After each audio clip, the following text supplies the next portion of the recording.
If your next chapter wasn't about slowing down, but awakening to the magic, wisdom, and purpose your soul's been whispering all along.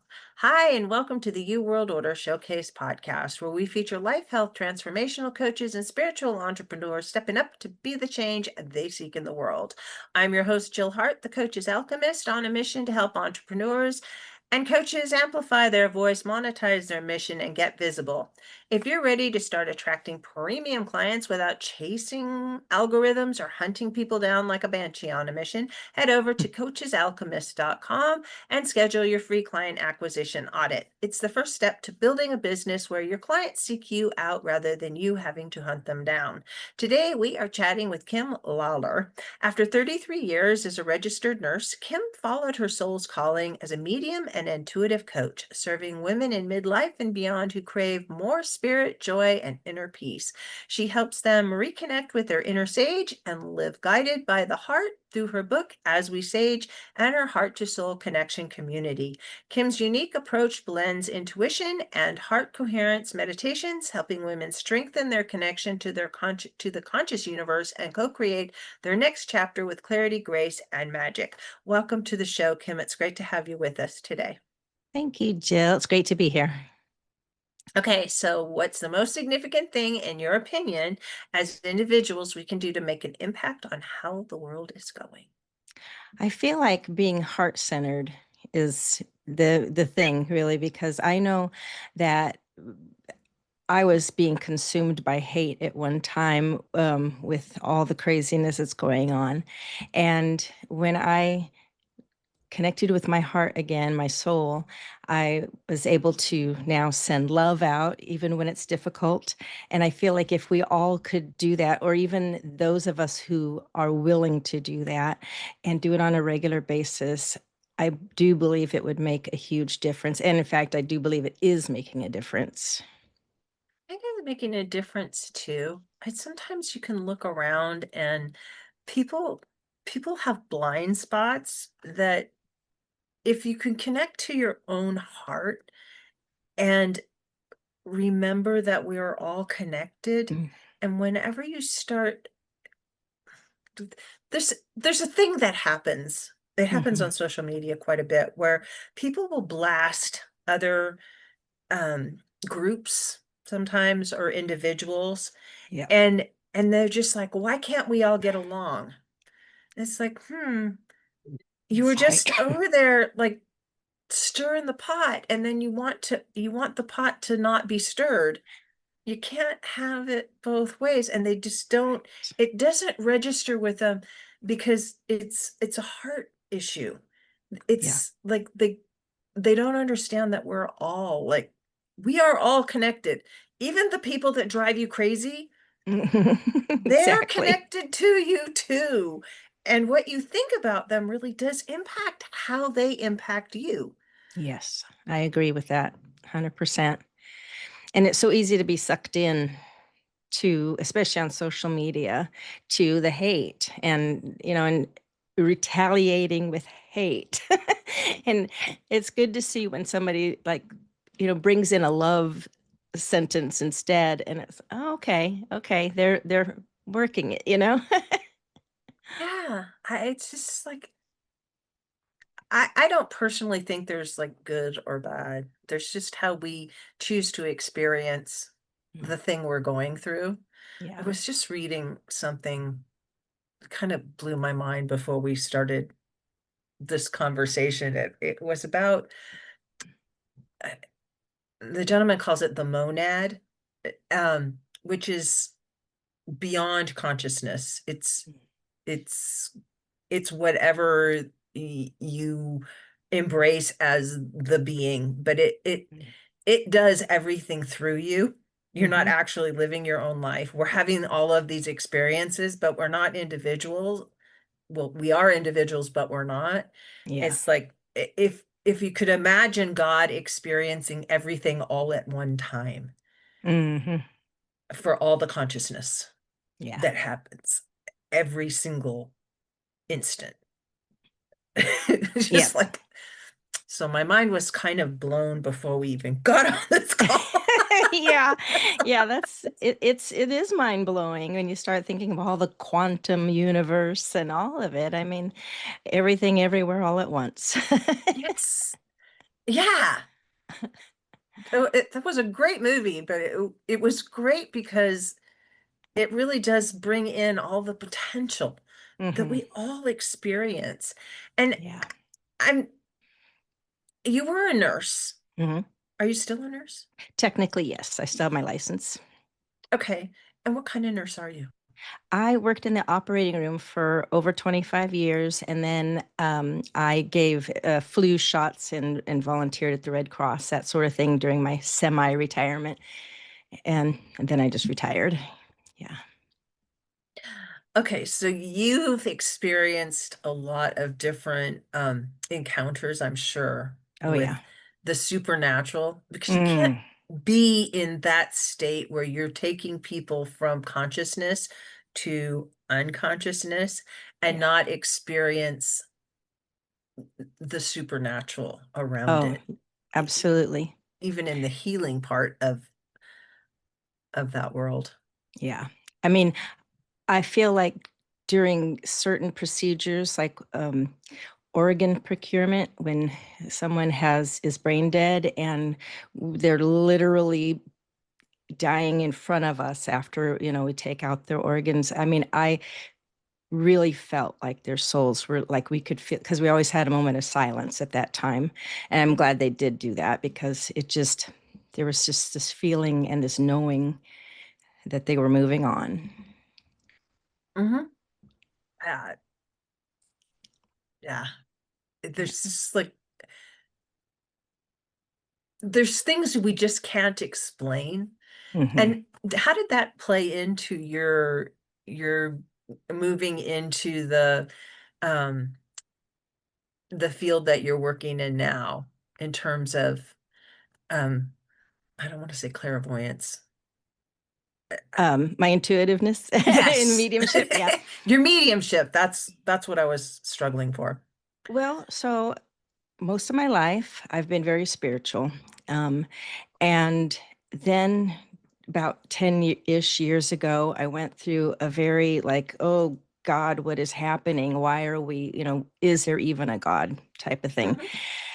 And I think I needed to go through that, because then I did this reawakening where I felt my mother and my brother who had passed, they came to me. And so all that, and then so going back and looking at my life again, thinking, oh, this happened and this happened and this happened. Yes, I've been very spiritual. And I don't know why I disconnected for that short time, except to know that I just came into it harder when it came back. It was like, okay, thank you for bringing me back into the fold, because I need it. And yeah, it's been great. I have a similar experience in my life where you just like it's just who you are for the longest time. And then Hmm. you're like, well, there must be something broken with me because not everybody's like this. So maybe I should go and look and see what other people are doing. And then you realize as you get much older, for me, it was much older. Um, yeah, they're broken. I'm just gonna go back to what I know worked. Right. Right. If it works, why fix it? But sometimes we have to go through that journey. Yeah. So I know a lot of women feel lost or empty after retirement or major life changes. What do you believe their souls are really craving? Um, some sort of purpose. And this is what happened to me also during COVID. I had previously been watching my grandkids and um, working as a volunteer, and doing all the things, being a nurse. So I had a very clear purpose, right? And when I retired and I wasn't able to watch my grandkids and nobody was around, I just felt lost. And so reconnecting to find that purpose again, to see what my next chapter is. Because, a lot of people are like, okay, I'm retired. Now what? Or I'm retired. Now I'm just going to go traveling and do this and do that. But they might still have this empty feeling because they're not necessarily fulfilling their soul's purpose. We kind of forget why we're here.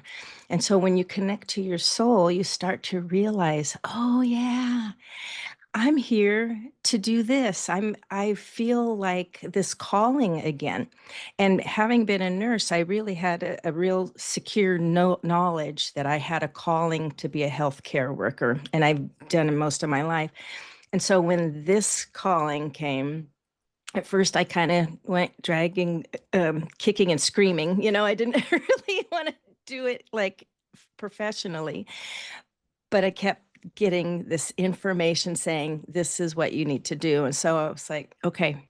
So I feel like other women finding their purpose so that they can live out the last chapters of their lives being fulfilled and doing what their life is here for, what their soul is here for. I love that. And is that what your book is about? Yes, yes, it's about trying to find that way back and finding the connections, however, the earthly connections, the heavenly connections, all the ways that the universe has provided us to help us. And using those, I mean, angels are like my one of my big things. I love angels, and because they've done so much for me, and I really call on them daily.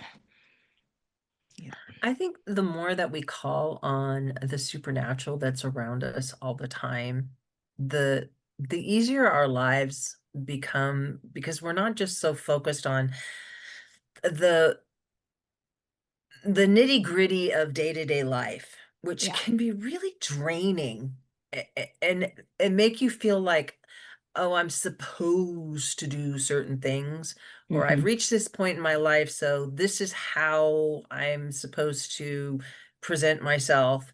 And um, just leaning into the supernatural, I just like it just kind of opens doors and allows you to just exist and Yeah. appreciate the experience that you're having at any given moment rather than trying to plan the next moment and Mhm. missing the one that you're experiencing right now.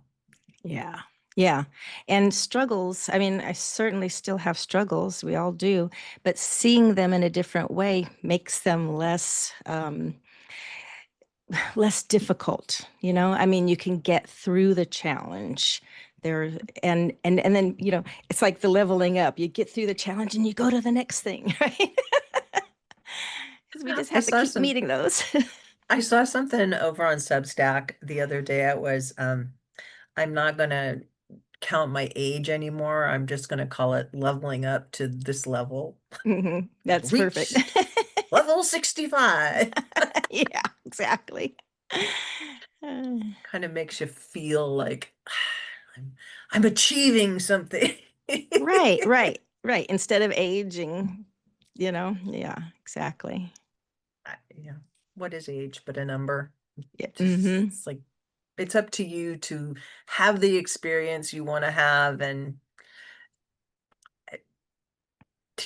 it's your choice. We Yeah, get to choose every day, every moment, how are we going to approach this next challenge? Are we going to keep having to repeat it because we're grousing about it, or are we going to just embrace it as an experience and move through it with grace? right. And because you brought up the quantum and that sort of thing earlier with everything everywhere all at once, part of what I teach is connecting to that frequency that you want to get to whatever it is you think you want or whatever's for your highest good. Because sometimes we don't even really know what we really want, right? And Mhm. so allowing the universe to help us figure that out.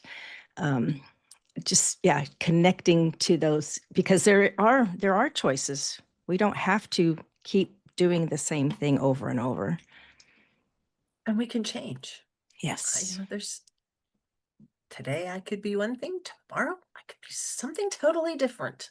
And there's Hmm. not like hard, fast rule that says, no, you have to stay in this lane. I mean, look at you, nursing for 33 years to becoming an intuitive medium and a coach. It's kind of Yeah. very different. But I honor your decision to do it. I think it's Thank you. fantastic. Thank you. Yeah, it's been interesting because certainly, the people around me, my family is all accepted it now. At first, I mean, I've always been a little bit witchy and a little bit like that. So my kids totally get me when it comes to that. My husband, he supports me and accepts it, but he doesn't believe any of it. So it's okay. We can still live in the same universe. Yeah, I think of my husband as someone who pulls me back out of the clouds because he's not there either. Yeah. Yeah. We don't have conversations about this sort of stuff. So I have my podcast so I can talk to people about these sorts of things. Yes, exactly. We have to connect with our own community sometimes.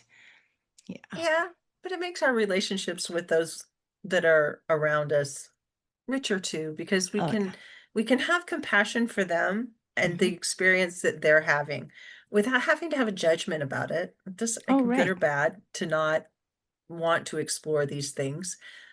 It just the way it is. Yep. And it can be fun, but it doesn't Right. have to be the whole of my life. I don't have to like turn away from and deny who I am in order to live in that world that's his world. Right. Thank goodness for that too, right? I mean, we Yeah. might not have been able to say that all along in history, but now we're at a point where women can say, okay, this is what I'm doing. And, you can't drag me down because I won't get dragged down. Yeah, and it's really something that's fairly new in modern times, the last 150 years at least, where women have been able to say, "No, this is who I am, and it's okay, and I can love you as a partner and want to spend time with you, but I don't have to be part of you. I can be fully me, and you can Yes. be fully you as an adult human being." Yes, exactly. Exactly. And I do love my husband for the support he gives me for this. I mean, it's that's a good thing. Yeah, Yeah. that is a good thing. So, how can women tell the difference between a hobby that fills time and a soul-led practice that truly nourishes them? Oh, that's a great question. Um, I feel like you most likely have already received some sort of knowing of what it is that is calling you, whatever your purpose is. And you've probably been living it out in some way or another, maybe not fully. So when you're embracing that, you just feel like your cup is full. Like, you kind of have this inside smile as well as an outside smile. When something feels like drudgery or um, and you have to do it, then it's probably not something that's filling your cup and giving your soul what it needs. And also looking for the signs. I mean, I ask for signs all the time because I know I will start to see them. And the more you see them, the more it's like, oh, okay, this makes sense for me because this is the path I'm following. And it's like not as clear as following breadcrumbs, but it's almost like following breadcrumbs because sometimes some of them get wiped away and you may not realize you stepped on some, but you can still get back to following over time. They'll When you were always be ta- there. when you were talking about that in my head, I was thinking breadcrumbs like glitter that sometimes it's glowy and Ah, sometimes they kind of fade away when you yes. can't see them. But the more that you ask for them to become visible, they do become visible and you can see where they are and move back. But Yeah. it's so easy as human beings to forget. Hmm. We're masters at forgetting. Forget Yes. my guides what I should be doing. And I've fallen in love with tarot cards. Hmm. And, and for a period in my life, I thought they were demonic. But what Mm, I've learned about tarot is that it's it's just your subconscious. It's just a physical thing that you can use to um, help your conscious connect to your subconscious and come up with ideas and signals and um, messages that you're telling yourself. It's not like some outside source is magically making these things happen. right, right, It doesn't right. even really matter what cards come up. Yeah. And we all have free will, you know, and I always say to a degree, because there's a lot of things that affect our free will, but we certainly can either follow what the cards are saying or completely ignore them. And the outcome is going to be the outcome either way. You just have to keep going through it. And you might, it might, excuse me, it might give you a really good sign as to which way to go, which path is opening for you next. Yeah, and it's not like they don't cards don't talk.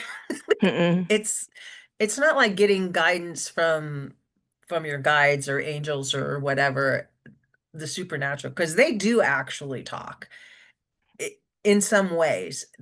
They make messages known to you, and but things come up when you ask for signs. Signs happen all the time, Hmm. but it's up to us to interpret what they mean. Yeah, It, that's right.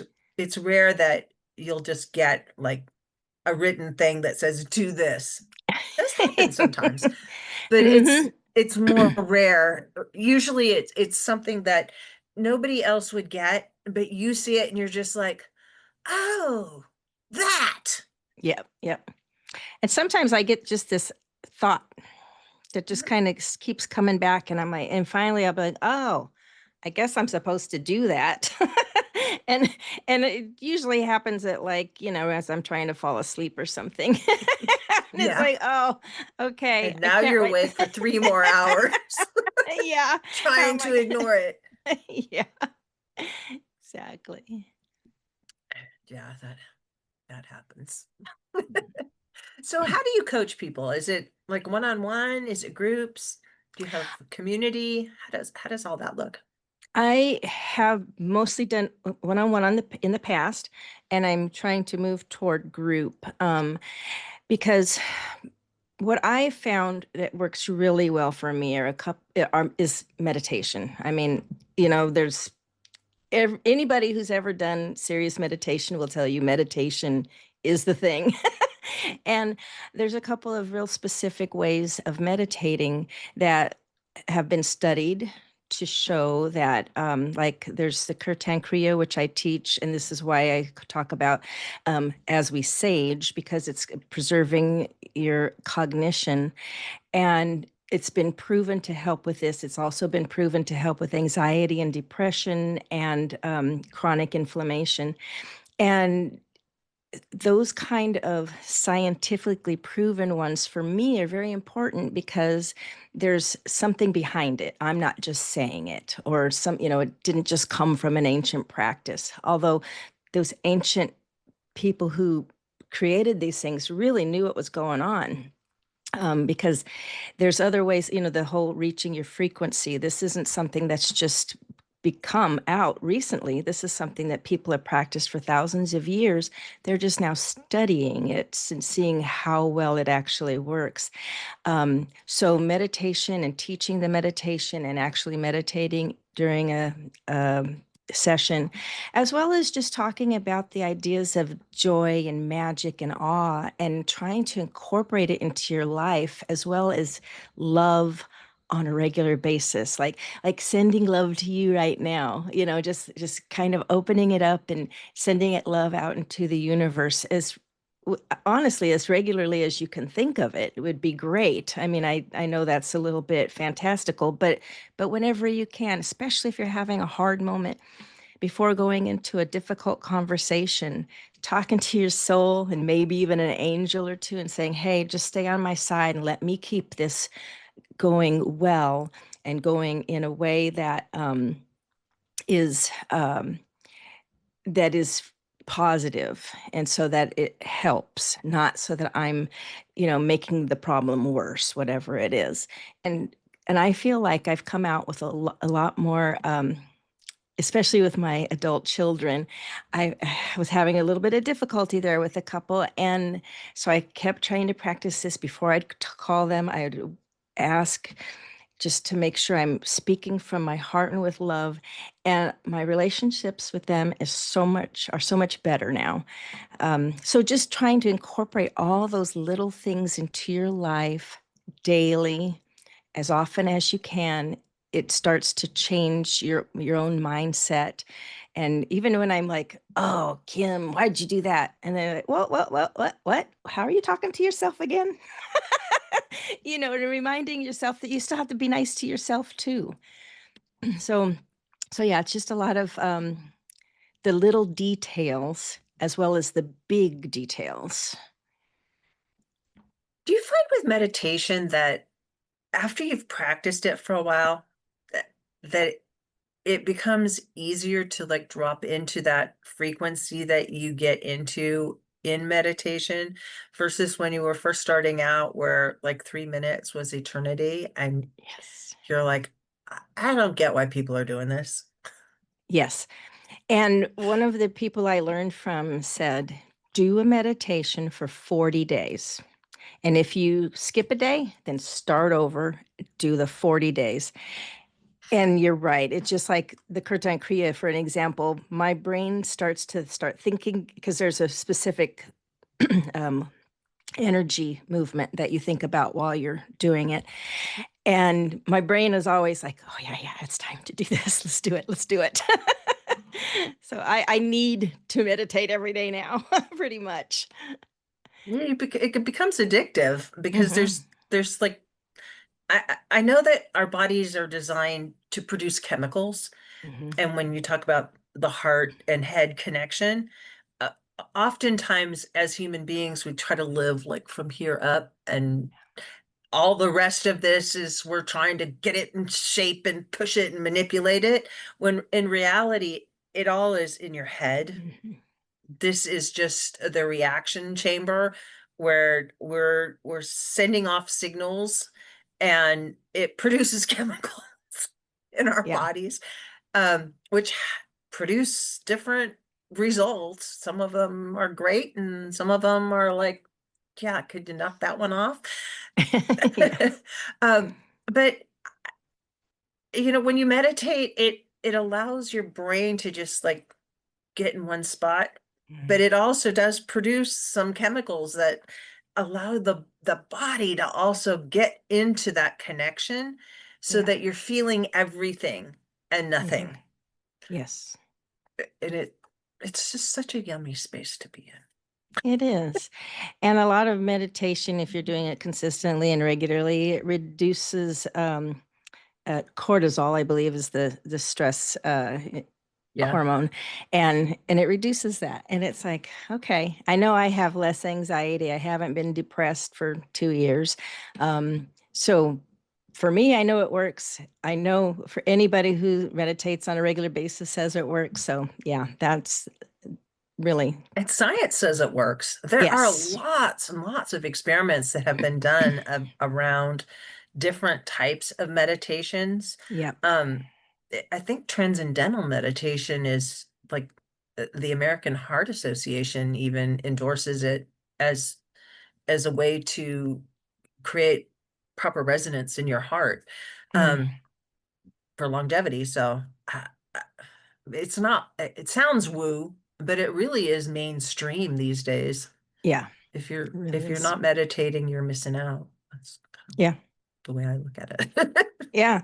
And when you said that 3 minutes to being able to sit down and just really experience it, 100%. And there are a lot of tips on how to go about it. And I feel like for a lot of people, a guided meditation is really the way to start because Mhm. you're not just trying to be quiet and, get out of your head and all that stuff. It's they're guiding you through it. And you can, just listen to them and do what they're telling you to do. And it's it's, it's training wheels, but at the same time, it's really not. I mean, I still do guided meditations all the time. It helps you understand if you're doing it right, because some of us are overachievers and we're sitting there going, oh, I must be doing it wrong. Mhm. Because you just don't know what you don't know. And if Right. you do a variety of guided meditations, especially in the beginning, and not long ones, Yeah. start with 5 minutes. 5 minutes Yeah. is a long time when you're trying to train your brain to do something new. And it is something new, but it will get those grooves and it will crave it. Yes. And once you start craving it, then it's like, okay, I'm sitting down for 5 minutes and an hour and a half goes by and you're like, oh, crap. I was just supposed to be here for 5 minutes. Yeah. Yeah. Yeah, that's the thing. My husband totally, that is like a non-negotiable. I must have my meditation time. And in fact, I just we just built a meditation shed. It's my sanctuary, so I can go and meditate and do yoga, and I can be as loud or as quiet as I want all by myself. I love So, that. yeah. So I know you're doing some webinars here. Yes. You want to talk about that a little bit? Yeah, in the webinar, I'm talking about magnetic by nature, and it's about that frequency and reaching it and being able to change your life. I'm holding some of those real soon, and I'll be putting that information, but you can also go to magnetic.heart-to-soul-connection.com to get more information on that. And that is kind of giving a little bit of an overview on the things we're talking about right now, going into it in more detail. Awesome. Awesome. And they can find that at heart-to-soul-connection.com, or do they need to put magnetic in Yes, for front of that it? particular one, magnetic.heart-to-soul-connection.com. And then Okay, my own website is heart-to-soul-connection.com. perfect. Yeah. Thank you so much for joining us today, Kim. This has been lovely. Thank you for having me, Jill. I appreciate it. To learn more about Kim and to find out when you can participate in her next Magnetic by Nature as We Sage event, please visit magnetic.heart-to-soul-connection.com, and we'll be sure to put those links in the show notes below. Thanks for tuning in with us today to the You World Order Showcase podcast. If you're ready to amplify your voice, monetize your mission, and get visible and start attracting premium clients, your next step is simple. Head to thecoachesalchemist.com and schedule your free client acquisition audit. Be sure to join us for our next episode as we share what others are doing to raise the global frequency. And remember, change begins with you. You have all the power to change the world. Start today and get visible.